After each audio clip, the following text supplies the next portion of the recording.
terpercaya.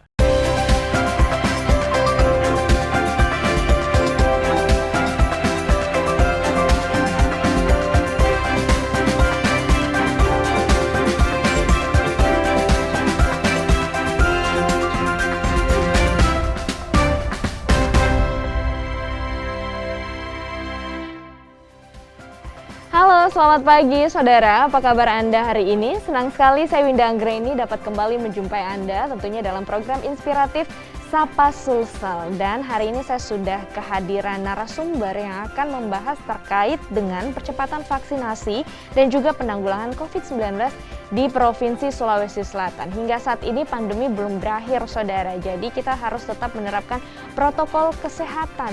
Bahkan pastinya kita juga harus mengantisipasi masuknya varian baru yang paling ditakuti juga saat ini, yaitu varian Omikron. Lalu seperti apa langkah dan upaya yang dilakukan oleh pemerintah Provinsi Sulawesi Selatan dalam penanggulangan COVID-19 yang sudah berlangsung 2 tahun ini. Apalagi di akhir tahun ini diprediksi akan terjadi gelombang ketiga. Sudah hadir bersama saya Sekretaris Dinas Kesehatan Provinsi Sulawesi Selatan, Bapak Dr. Bahtiar Baso. Selamat pagi Bapak. Ya, selamat pagi. Apa kabar? Baik, terima kasih ya. Salam sehat ya Pak ya? Sehat insya Allah, amin. Ya. Baik, kalau di Sulawesi Selatan ini berdasarkan data juga yang sudah saya baca, kondisinya semakin membaik ya dokter. Alhamdulillah, ya. semakin Tingkat melandai. kesembuhan ini mencapai 98%. Ya, 98%. Kemudian Sulawesi Selatan juga memasuki level 2. Boleh diceritakan seperti apa kondisinya saat ini dokter? Baik, terima kasih. Assalamualaikum warahmatullahi wabarakatuh. Selamat pagi para pemirsa Kompas TV yang berbahagia. Pertama-tama kita menyampaikan rasa syukur kita kepada Allah Subhanahu wa taala, Tuhan Yang Maha Esa. Kondisi COVID-19 kita di Sulawesi Selatan sudah semakin melandai, di mana tingkat kesembuhan disampaikan tadi sudah di angka 98%. Tingkat hunian rumah sakit hampir dikatakan sudah tidak ada. Tingkat isolasi yang kita buat sebelumnya itu sudah juga tidak lagi termanfaatkan seperti biasanya. Nah, oleh karena itu kita berharap semoga kondisi ini bisa terus stabil dan COVID-19 di Sulawesi Selatan akan segera hilang. Mudah-mudahan Allah Subhanahu wa taala berkenan untuk itu. Kemudian pemerintah Provinsi Sulawesi Selatan terus melakukan gerakan-gerakan penanganan, pencegahan, dan melakukan berbagai upaya-upaya kegiatan dalam rangka melakukan pemberantasan atau melakukan tekanan-tekanan supaya COVID ini bisa segera selesai. Yang pertama, Sulawesi Selatan ini sebenarnya kita sudah vaksin itu sudah di angka 50,58% pada dosis 1 dan dosis 2 kita sudah sekitar 35, sekian persen. Ini membuktikan bahwa sebenarnya kalau dari angka-angka vaksinasi Sulawesi Selatan ini sudah masuk pada PPKM level 2. Namun demikian ada beberapa kabupaten kota kita cukup menggembirakan. Jadi sudah ada sekitar 4 kabupaten kota yang sudah masuk pada level 1 dan ada 10 kabupaten kota pada level 2 dan masih ada 10 pada level 3. Nah, oleh karena itu kita berharap yang masih level 3 ini segera memacu angka-angka vaksinasinya paling tidak, sehingga angka PPKM level 3 itu akan segera ditinggalkan dan masuk kepada PPKM level 2. Nah, ini semakin menggembirakan dan kita berharap seluruh masyarakat di Sulawesi Selatan bisa menyadari untuk melakukan vaksinasi, karena vaksinasi ini rupanya sudah dilakukan penelitian, pengamatan bahwa untuk menangkal COVID atau untuk mencegah COVID, maka vaksinasi dan protokol kesehatan itu merupakan hal yang harus kita lakukan. Seperti itu. Tadi disebutkan dokter dari 24 kabupaten kota, ada 4 diantaranya ini sudah level 1 ya, berarti ini sudah tidak ada kasus lagi begitu? Ya, jadi kita berharap seperti itu. Jadi kalaupun ada kasus itu sangat-sangat rendah dan angka vaksinasinya juga sudah baik dibandingkan dengan jumlah penduduk yang ada. Nah, oleh karena itu kita berharap yang level 1 ini tidak turun level lagi, malah harus mempertahankan kondisi ini. Nah, kita berharap ini karena Indonesia ini sekarang adalah termasuk 5 negara di dunia menurut penelitian WHO di antaranya Jepang, India, dan Indonesia, itu masuk dalam negara-negara yang dianggap sukses dalam penanganan pengendalian COVID-19 ini. Nah, kita berharap semoga di negara kita ini jangan ada lagi varian baru yang masuk. Mungkin nanti pada season berikutnya kita bahas tentang varian Omicron, seperti apa dan apa akibatnya kalau dia masuk di negara kita. Untuk 4 kabupaten kota ini boleh disebutkan dokter di mana saja yang sudah level kalau 1? ya, saya nggak salah ada Enrekang, ada beberapa lagi saya tidak terlalu hafal ya. 4 kabupaten kota itu, tapi yang jelas 4 kabupaten kota ini telah memberi apresiasi yang baik kepada kita di Sulawesi Selatan, menjadi pendorong kita. Semoga 4 kabupaten ini bisa memicu kabupaten-kabupaten lainnya untuk segera masuk kepada level 1. Saya kira seperti itu ya, Mbak. Untuk yang PPKM level 3 ada 10 tadi ya. Ada. Dokter, itu di mana saja? Iya, saya kira ada beberapa daerah seperti yang masih cukup rendah itu Kabupaten Jeneponto ya. Kemudian ada Kabupaten Bone yang penduduknya cukup banyak. Kemudian Kabupaten Luwu Utara. Kemudian kabupaten yang lain lagi, Sinjai, dan ada beberapa kabupaten. Apa yang menyebabkan kabupaten ini masih PPKM level 3? Ya, salah satu penyebab utama itu karena proses vaksinasi di 10 kabupaten yang masuk dalam level 3 ini yang belum mencapai angka yang di atas 50%. Karena persyaratan untuk masuk ke level 2 itu angka vaksinasinya harus 50%. Minimal 50%, kemudian 50% ke atas. Itu masuk 50%, masuk PPKM level 2. Ya. Jadi masuk PPKM level 3 karena tingkat vaksinasinya yang masih belum. Di bawah 50% Di bawah ya dokter 50%, ya. Lalu apa yang akan dilakukan nanti untuk mempercepat vaksinasi, kita akan bahas saudara usai jeda berikut ini. Tetaplah bersama kami di Sapa Sulsel.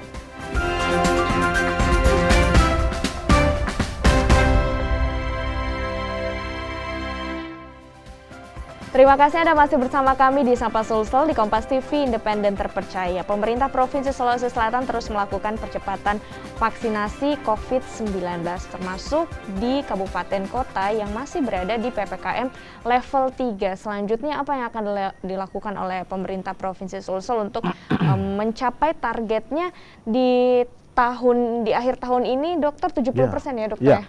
Jadi target kita di akhir tahun ini minimal 30 Desember nanti Sulawesi Selatan itu vaksinasi dosis 1 itu harus 70%. Itu merupakan target kami dan juga target nasional.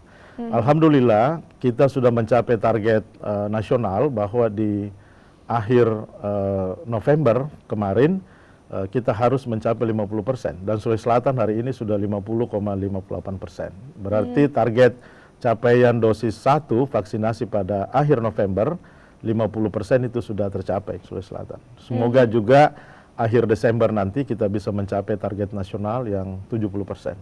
Ya. Saya perlu ulangi tadi, yang 4 kabupaten kota itu adalah yang masuk PPKM level 1 adalah Enrekang, Toraja Utara, Kabupaten Tanah Toraja, dan Kota Parepare. Diharapkan tetap mempertahankan ini dan ya. kabupaten kota yang lain segera menyusul untuk ini. Karena untuk masuk level 1 itu bukan hanya di atas 50% atau 60% atau 70%. Kenapa Kota Makassar dia belum masuk walaupun dia yang paling tinggi 78 hampir 80%, karena ada beberapa kategori seperti lansia yang belum mencapai target, remaja yang belum mencapai target, itu semua penilaian untuk masuk ke level 1. Masuk ke level 1 kalau semua rata-rata kelompok-kelompok itu sudah hampir rata-rata semua nilainya hampir sama, hampir rata. Sehingga kita masukkan atau dimasukkan dalam PPKM level 1. Ya. Tapi yang menjadi fokus dari pemerintah Provinsi Sulawesi Selatan saat ini vaksinasinya fokusnya kemana nih? Apakah ke lansia atau seperti apa dokter? Iya, jadi sebenarnya fokus kita sekarang karena terasa sekali bahwa angka-angka yang masih sangat kurang itu terasa sekali di lansia itu. Kemudian di remaja itu 12 tahun ke atas ya, pelajar anak-anak sekolah dokter pelajar. Karena kadang-kadang yang kita alami sebenarnya di lapangan itu, kadang-kadang lansianya mau, anaknya lagi yang tidak mau. Kadang-kadang seperti itu. Dan itu sering ditemukan.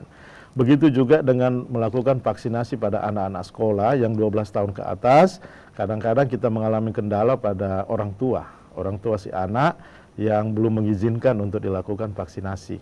Oleh karena itu kita menghimbau kepada para orang tua, khususnya untuk kalangan remaja kita, anak-anak kita 12 tahun ke atas, supaya hal ini bisa diberi peluang lebih besar kepada anak-anak, supaya kita bisa menggenjot, mengangkat angka vaksinasi kita. Supaya remaja dan lansia ini sangat berpengaruh dalam penetapan PPKM level 1 nantinya di beberapa kabupaten kota kita di Sulawesi Selatan. Apakah penyebabnya itu masih terkait dengan masih banyak yang takut untuk divaksin, kemudian takut dengan efek-efek samping dari vaksin, atau seperti apa dokter? Ya, saya kira begitu Dek. Jadi yang pertama itu adalah takut. Kemudian yang kedua mungkin sebagian juga pemahaman tentang vaksinasi itu belum terlalu dipahami. Yang dipahami yang pertama itu bahwa kalau disuntik efek sampingnya jauh lebih besar. Sedangkan dalam teorinya vaksinasi itu sebenarnya berefek pada orang-orang yang menderita komorbid. Komorbid yang dimaksud itu adalah penyakit-penyakit seperti diabetes mellitus, penyakit asma, kemudian penyakit hipertensi, jantung, dan sebagainya. Kemudian penyakit-penyakit alergi. Nah biasanya kondisi-kondisi ini kalau memang seseorang tidak mengalami itu sebenarnya tidak perlu takut divaksin. Silakan saja. Itu pun kalau komorbid tentu kita menyiapkan petugas kita, ada dokter kita akan menyeleksi, akan melihat, akan men-screening apakah komorbid, orang-orang yang menderita komorbid itu layak atau tidak divaksin. Jadi sebenarnya tidak perlu dipaksa untuk itu. Tapi oleh karena itu saya kira hal-hal seperti ini sudah tidak boleh lagi terjadi dan target sasaran kita harus lebih cepat, lebih bagus. Karena untuk menghindari COVID-19 ini tidak ada jalan lain. Di samping protokol kesehatan ya, menggunakan masker, jaga jarak dan cuci tangan yang harus dilakukan secara rutin dan jadi kebiasaan dan harus dibudayakan. Yang kedua itu vaksinasi. Tidak ada cara lain kita untuk menangkal COVID-19 ini. Oleh karena itu target kita, Sulawesi Selatan harus merangkak naik. Nah, level kita pada level nasional sebenarnya agak rendah dibandingkan dengan level provinsi lain. Nah, kita masih di angka 20 urutan ke-25 atau 26 dari 34 provinsi. Nah, oleh karena itu kita harus melakukan percepatan ini, vaksinasi kita di Sulawesi Selatan. Ya. Tapi upaya yang dilakukan oleh pemerintah Provinsi Sulawesi Selatan untuk meyakinkan masyarakat ini agar mau divaksin, tidak secara terpaksa begitu, dengan sendirinya ingin divaksin karena manfaat vaksin ini itu seperti apa dokter? Ya, jadi sebenarnya target kita itu sosialisasi yang harus kuat di masyarakat dan pemahaman.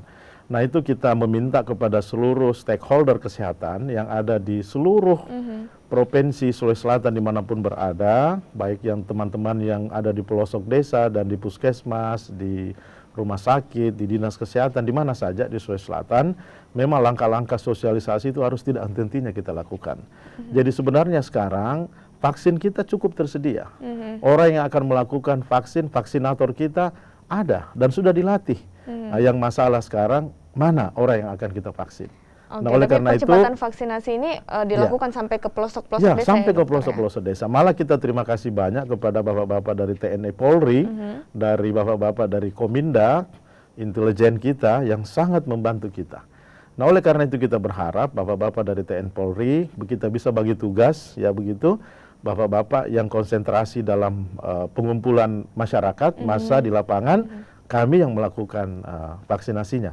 Dan kami minta terima kasih kepada para Bapak Bupati, Wali Kota Sulawesi Selatan yang sangat care, sangat perhatian dalam melakukan percepatan vaksinasi di Sulawesi Selatan dengan berbagai langkah-langkah inovasi yang sudah dilakukan. Jadi dan itu semuanya bekerja sama ya bekerja dokter, sama ya? dengan baik. Dan Bapak Gubernur kita luar biasa perhatian dan dukungan terhadap pencapaian vaksinasi kita di Sulawesi Selatan. Jadi percepatan vaksinasi ini memang terus dilakukan bahkan sampai ke pelosok-pelosok desa. Sampai ke pelosok-pelosok desa. Dan Pemprov ini tidak bekerja sendiri ya? Tidak bekerja sendiri. Bekerja dengan Jadi kita TNI bekerja Polri. dengan TNI Polri, dengan seluruh stakeholder, termasuk dari teman-teman dari Dinas Pendidikan, dari para guru, karena sasarannya guru adalah di samping gurunya sendiri juga Pelajarnya siswanya, juga ya? pelajarnya juga. Tapi yang saat ini dikhawatirkan juga dokter adalah masuknya varian baru dari Afrika, yaitu Omicron, setelah sebelumnya adalah varian Delta. Kita akan bahas ya usai jeda berikut ini. Saudara, tetaplah bersama kami di Sapa Sulsel.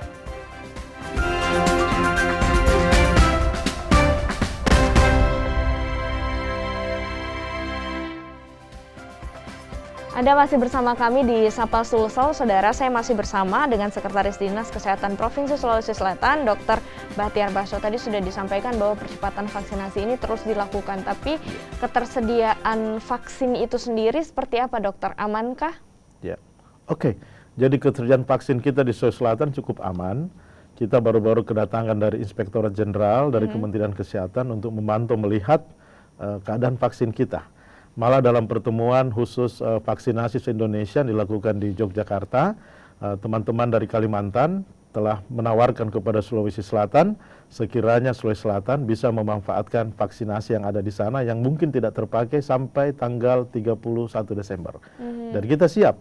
Ada beberapa kabupaten kota yang sudah menghubungi kami, diantaranya Kabupaten Goa, Kabupaten Pangkep, yang daerahnya akan melakukan totalitas vaksinasi percepatan. Begitu juga kabupaten lainnya kita care dan siapkan vaksin untuk itu. Jadi sebenarnya ketersediaan vaksin kita jamin lah di aman ya provinsi. untuk 24 kabupaten kota. Untuk jenis vaksin yang digunakan saat ini, dokter, sebenarnya apa? Karena banyak juga masyarakat, oh sekarang kayaknya Sinovac udah tidak ada nih, sudah tidak dipakai. Sebenarnya bagaimana? Boleh dijelaskan, dokter? Ya, jadi sebenarnya kita baru-baru kedatangan Sinovac lagi. Jadi memang kemarin sudah mulai ini, yang Sinovac hanya dipakai pada dosis 2. Tapi kita baru-baru kedatangan lagi, dan kita punya Pfizer, kita punya Moderna. Cuma kelebihan Sinovac ini proses penyimpanannya lebih aman, lebih tahan lama, karena seluruh kabupaten kota di Sulawesi Selatan aman untuk penyimpanan Sinovac. Cuma untuk Moderna ini harus disimpan pada suhu 28 derajat Celcius minus ya, dan minus 30. Nah, oleh karena itu kita sudah punya alat untuk menyimpan itu. Untuk Moderna yang agak repot ini Pfizer. Karena Pfizer itu harus disimpan pada suhu minus 70 derajat Celcius. Jadi kalau Pfizer itu sudah terbuka, dia punya istilahnya sudah harus berjalan 30 hari, setelah itu harus dipakai. Kalau tidak dipakai, dia akan kadaluarsa. Nah, oleh karena itu kelemahan vaksinasi dengan merek-merek Pfizer dengan Moderna, karena beda. Kalau Sinovac kelebihannya itu daya simpanannya yang cukup aman di kabupaten kota. Namun demikian pada level tingkat efikasinya, kita tahu bersama memang kalau efikasi Pfizer yang cukup baik, kemudian Moderna, kemudian Sinovac, dan beberapa vaksin lainnya. Kita punya jenis vaksin yang kalau bisa dibilang ini juga lengkap ya, dokter? Lengkap. Kita punya AstraZeneca dan seterusnya. Jadi masyarakat tinggal milih lah yang mana yang dia mau untuk dilakukan vaksinasi. Nah, tadi Omicron. Jadi Omicron ini adalah pertama ditemukan di Afrika Selatan pada penderita HIV/AIDS yang terkena COVID ditemukan. Kemudian ini sudah berjangkit di kurang lebih 50 negara. Dan rupanya laporan-laporan dari berbagai negara, Omicron ini memang menularnya sangat kuat, tapi ringan gejalanya. Dan tingkat resiko kematiannya lebih ringan dibandingkan dengan varian Delta kemarin yang dari India itu. Yang menyerang kita di Sulawesi Selatan kemarin yang sangat berat itu adalah varian Delta. Dan itu cukup banyak membuat kita agak kepayahan, karena proses perjangkitannya luar biasa cepat, dan proses kematiannya juga, tingkat kematian waktu itu cukup tinggi. Nah, oleh karena itu kita berharap, ya janganlah masuk lah, nggak usah lagi ada yang masuk kalau bisa. Sekalipun Omicron ini dianggap tidak seberbahaya varian Delta tingkat kematian dan gejalanya, tidak kita harapkan masuk. Nah, bagaimana menangkal ini kalau seandainya harus masuk? Tidak bisa kita hindari. Vaksinasi dan protokol kesehatan. Tidak ada jalan lain. Nah, berdasarkan pengamatan di luar negeri, di beberapa negara yang sudah kena Omicron ini, bagi yang sudah divaksinasi lebih banyak dia OTG, orang tanpa gejala. Dan resiko kematiannya sangat rendah dibandingkan yang belum divaksin. Tapi jenis vaksinnya bebas, dokter? Ya, jenis vaksinnya bebas. Tidak dicantumkan harus ini, harus ini. Yang penting yang bersangkutan sudah divaksinasi dan mendapat rekomendasi dari WHO, Badan Kesehatan Dunia. Ya. Tentunya kita berharap varian ini tidak masuk lagi Janganlah, di Indonesia. janganlah. Kemarin Kita ada berharap, kabar bahwa ya. ada 4 kasus Omikron, tapi ternyata itu bukan ya, itu dokter. hoax dan sudah diklarifikasi oleh Dokter Nadia dari Kementerian Kesehatan, itu tidak benar, dan dikonfirmasi lagi oleh teman kita, Kepala Dinas Kesehatan Kabupaten Bekasi, bahwa itu kasus itu tidak ada. Oke, Jadi saat Indonesia ini sampai hari ini bebas Omikron. Mudah-mudahan ini bisa dipertahankan. Kami yakin Bapak Presiden dan seluruh komponen bangsa, termasuk Bapak Menteri Kesehatan dan Bapak Menko Investasi Pak Luhut dan beberapa pejabat-pejabat negara sangat concern mengawal bangsa dan negara ini supaya Omikron ini jangan masuk di Indonesia. Dokter, tadi jalan satu-satunya adalah dengan cara vaksinasi selain dengan protokol kesehatan untuk mencegah COVID-19 ini. Tidak ada cara lain. Kemudian kan saat ini kita juga sudah melihat ya pelajar-pelajar dari tingkat SD, kemudian bahkan sampai perguruan tinggi ini sudah melakukan tatap muka. Tapi kan untuk anak-anak yang di bawah 12 tahun ini kan juga belum divaksin. Ini seperti apa, dokter? Ya, jadi terima kasih. Jadi proses pembelajaran tatap muka memang ini kita sudah mulai di Sulawesi Selatan. Namun kalau misalnya dimulai dan ada kasus-kasus, itu kita cenderung menghentikan. Nah, kita berharap dengan percepatan vaksinasi di usia 12 tahun ke atas, ini akan mempercepat PTM pada usia dengan kondisi sekolah berdasarkan usia tersebut. Nah, untuk 12 tahun ke bawah, insya Allah mudah-mudahan dalam waktu dekat ini juga kita sudah lakukan di Sulawesi Selatan, karena kelihatannya sudah ada keinginan pemerintah kita untuk melakukan vaksinasi di usia 12 tahun sampai 6 tahun. Jadi sasarannya anak-anak SD. Ya, kita berharap ini bisa dilakukan dalam waktu dekat. Untuk waktunya belum ada, dokter, tapi nanti berarti anak-anak ini akan tetap mendapat vaksin, sudah bisa ya, dokter? Tetap mendapat vaksin. Itu sudah kita bicarakan dan kita tinggal tunggu rekomendasi dari Kementerian Kesehatan dan Badan BPOM. Kalau sudah ada, kita segera mulai. Oke, nah dokter, ini kan sudah Desember ya, ada banyak agenda kalau di akhir tahun, mulai dari Natal, kemudian Tahun Baru. Ini diprediksi akan terjadi gelombang ketiga, itu bagaimana, dokter, upaya dari Pemprov Sulsel untuk mencegah ini? Ya, jadi sebenarnya kalaupun kemarin rencana pemerintah pusat untuk melakukan PPKM level 3 kepada seluruh kabupaten kota dan seluruh Indonesia, dan itu kelihatannya jangan sampai ini tidak terjadi, kita di Provinsi Sulawesi Selatan, suka atau tidak suka, harus memperketat. Memperketat dua hal ini. Yang pertama, memperketat protokol kesehatan dimanapun berada. Dimanapun. Jadi semua langkah-langkah kita harus kita tetap mengedepankan itu. Jadi kita tidak boleh lengah dengan kondisi melandai sekarang. Kondisi melandai ini kita syukur, tapi kebiasaan protokol kesehatan tidak boleh lengah, dimanapun kita berada. Kemudian yang kedua adalah vaksinasi. Vaksinasi ini harus dipercepat, tidak ada jalan lain. Harus kita memperoleh herd immunity. Herd immunity, kekebalan kelompok, target kita minimal 70%. Minimal 70%. Target maksimalnya 100%. Ya. Kenapa harus kekebalan kelompok? Supaya daya tahan, ketahanan kita ini semakin kuat, dan COVID-19 ini kita bisa lawan dengan cara ini. Tentu kedua cara ini harus dibarengi dengan doa, dibarengi dengan selalu rasa syukur, dan dibarengi dengan kita minta kepada bapak-bapak ulama yang ada di seluruh Sulawesi Selatan, di kabupaten kota, hendaknya selalu mendoakan ya Sulawesi Selatan ini semoga cepat terbebas dari COVID-19, semoga kita bisa bekerja seperti biasa, beraktivitas seperti biasa. Dan saya sangat yakin pemerintah Provinsi Selatan, Bapak Gubernur sangat concern dan sangat perhatian. Oleh karena itu kami diperintahkan ini harus mempercepat vaksinasi untuk itu.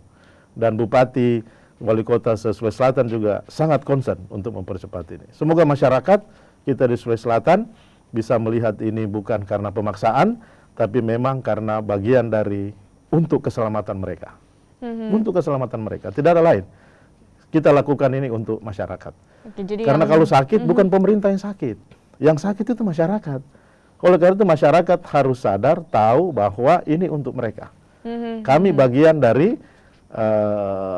yang harus mengayomi, melindungi masyarakat kita. Baik, jadi pemerintah Provinsi Sulawesi Selatan ini memang sangat concern ya untuk menanggulangi COVID-19 ini dengan tetap mengimbau agar masyarakat menerapkan protokol kesehatan dimanapun berada, kemudian juga percepatan vaksinasi Percepatan juga vaksinasi terus dilakukan di 24 kabupaten Iya, kota. Tentunya iya. kita berharap pandemi ini bisa segera berakhir ya, Amin, dokter ya, dan amin, kita Dek, semua ya. selalu sehat. Terima Sehat, kasih, terima kasih, ya. Dr. Batiar Baso selaku Sekretaris Dinas Kesehatan Provinsi Sulawesi Selatan Terima sudah kasih, hadir ya. pada hari ini. Saudara, kami tutup perbincangan kami di Sapa Sulsel hari ini. Jangan lupa untuk selalu menerapkan protokol kesehatan dimanapun Anda berada, termasuk Anda yang telah divaksinasi. Selamat Ya. pagi dan sampai jumpa.